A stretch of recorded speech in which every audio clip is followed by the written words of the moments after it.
होते हैं। जय श्री राम कमेंट बॉक्स में अवश्य लिखें। नमस्कार दोस्तों, आप सभी का बहुत बहुत स्वागत है मेरे यूट्यूब चैनल में। वीडियो पसंद आए तो लाइक शेयर करके सब्सक्राइब करना बिल्कुल न भूलें। भाग्य अगर बलवान हो तो व्यक्ति का कोई कुछ नहीं बिगाड़ सकता है। किस्मत बलवान है तो कोई भी काम मुश्किल नहीं लगती।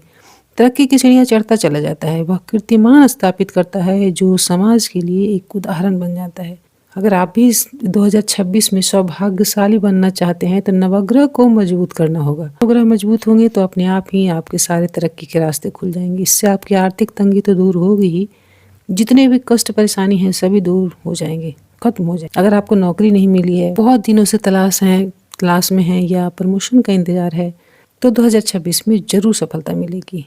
आप अगर बहुत निराश हो चुके हैं कोशिश करके, आप हार मान चुके अब कुछ नहीं हो सकता, तो अब लोग ऐसे हैं जो छोड़ देते हैं, अब नहीं होगा, दूसरी चीज़ों में चले जाते हैं, अपना डिसीजन ही बदल देते हैं।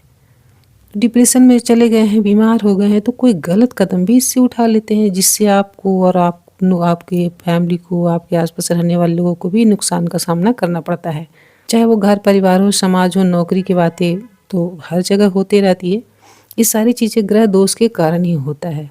बेवजह किसी से वाद विवाद हो जाता है नौकरी बिजनेस में। ऐसी स्थिति में शांत मन से एक बार इस बात पर विचार कीजिए कि अपनी कोई भी फैसला आपको वो जल्दबाजी में ना लें। कोई भी डिसीजन जल्दबाजी में नहीं लेना चाहिए। अपने मंदिर में बैठिए, अपने आप घर का मंदिर है वहाँ बैठिए, या आप पास में जो मंदिर है आपको जहाँ अच्छा लगता है वहाँ पे मंदिर हो, क्योंकि वहाँ से पॉजिटिव वाइब्स आते हैं, इसलिए मंदिर में ही बैठनी चाहिए। कोई भी आसपास के आपके मंदिर है वहाँ आप जा सकते हैं, या घर के मंदिर में जहाँ पे शांति लगे वहाँ बैठिए। अभी सुबह सूर्योदय के समय आप उस समय भी बैठ सकते हैं। जाइए दर्शन कीजिए, थोड़ी देर बैठिए, फिर घर आ जाइए। इससे आपका गुरु ग्रह बलवान होगा। माना जाता है कि मंदिर जाने से बहुत सारे ग्रह दोष हैं वो दूर हो जाते हैं। थोड़ी देर बैठना ही चाहिए। अपनी मन की जो भी इच्छा है, परेशानी है, वहाँ अपने आप ही बोलिए, भगवान को निहारिए, थोड़ी देर बैठिए और आ जाइए। इससे भी बहुत ही ज्यादा गुरु ग्रह जो भी आपकी कुंडली में होते हैं, इससे भाग्य में वृद्धि होती है। नकारात्मकता जितनी होती है, नेगेटिविटी होती है, वो सारे खत्म हो जाती है। सकारात्मकता आपके जीवन में प्रवेश कर जाती है। आपके घर की छत है तो वहाँ पे भी साफ सफाई रखें। गंदा रहने से भी इन सब चीजों के भाव में आ जाते हैं लोग, क्योंकि राहु केतु छत पर वास करते हैं। इससे आपके राहु केतु ग्रह शांत होते हैं अगर साफ सफाई रखते हैं तो, और आर्थिक तंगी इससे दूर हो जाती है।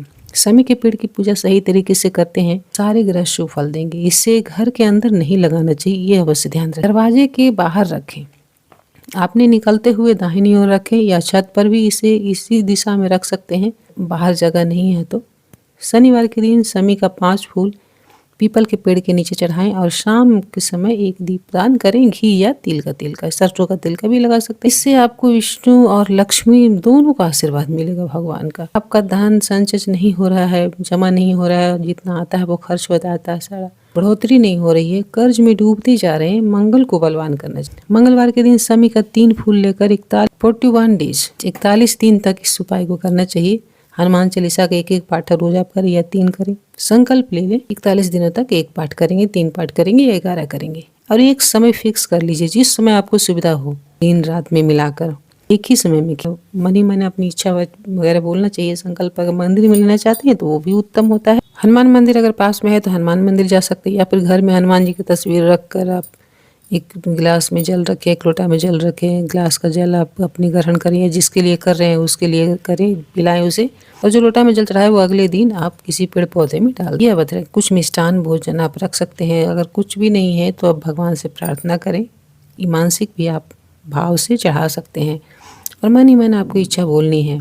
अगर इतनी भी समय नहीं मिल रहा है तो एक समय में आप किसी भी समय, अगर किसी को नहीं बताना चाह रहे हैं, अपनी मर्जी से करना चाह रहे हैं, अंदर ही अंदर किसी गलत काम के लिए ना करें, ये अवश्य ध्यान रखें। मानसिक भी कर सकते हैं। एक फिक्स टाइम आप कर लीजिए, या तो आप 12 बजे के बाद रात में कीजिए, या फिर सुबह सुबह आप ब्रह्म मुहूर्त में कर सकते हैं।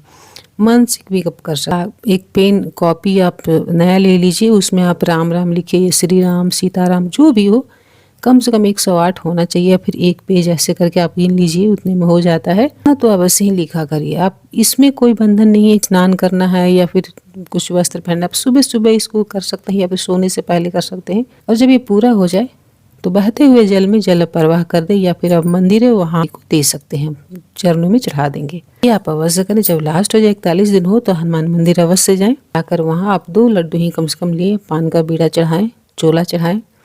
आप इतना करें। अगर ये सब भी कुछ नहीं हो सकता तो सिर्फ एक माचिस का दान करें वहाँ जाकर। मंगलवार को आपकी कामना पूरी हो गई। अपने भाव से एक हाथ में पुष्प लीजिए, मानसिक ही लीजिए और बैठकर अर्पित कर